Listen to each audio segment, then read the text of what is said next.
নমস্কার বন্ধুরা, ছন্নছাড়া কবি আমরা ফিরে এসেছি বিজ্ঞান নিয়ে আমাদের আলোচনায়। অবজারভেশনাল সায়েন্স ও এক্সপেরিমেন্টাল সায়েন্সের পর আমাদের তৃতীয় পর্যায়ে হলো স্ট্যাটিস্টিক্যাল সায়েন্স বা পরিসংখ্যান ভিত্তিক বিজ্ঞান। সেটা কি?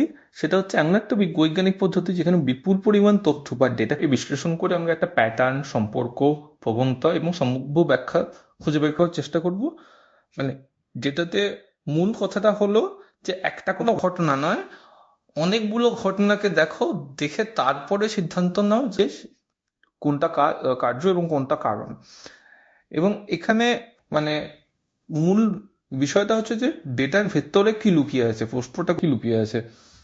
স্ট্যাটিস্টিক্যাল সায়েন্স কেন দরকার বেসিক্যালি, যে আমরা তো এর আগেও এক্সপেরিমেন্টাল সায়েন্সও দেখেছি যে বিভিন্ন রকমের কন্ডিশন থাকে, এবং অবজারভেশনাল সায়েন্সের ক্ষেত্রে তো বটেই। এটা খুব পৃথিবী এবং তার বিভিন্ন ছোট ছোট অংশ হতে পারে বা গ্যালাক্সি হতে পারে, ইউনিভার্স হতে পারে, সেগুলো খুবই জটিল সিস্টেম, একাধিক ভেরিয়েবল আছে।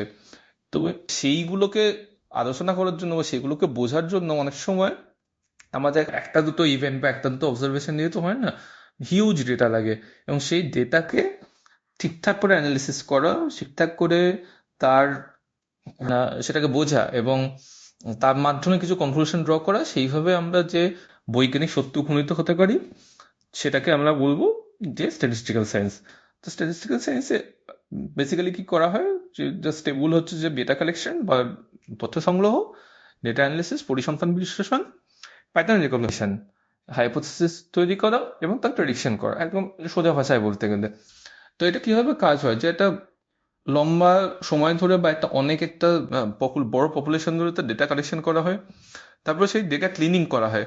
কারণ কি না, কি যে ডেটা কালেকশন করা হয় তার মধ্যে অনেক ভুল তথ্য থাকে বা আউটলায়ার থাকে। সবসময় ভুল নয়, অনেক তথ্য হচ্ছে যেখানে আমরা যে বিষয়ে ডেটা কালেক্ট করছি তাছাড়া অন্যান্য অনেক উপাদান চলে আসে, যেটা সেই ডেটার ইন্টিগ্রিটিকে নষ্ট করে দেয়।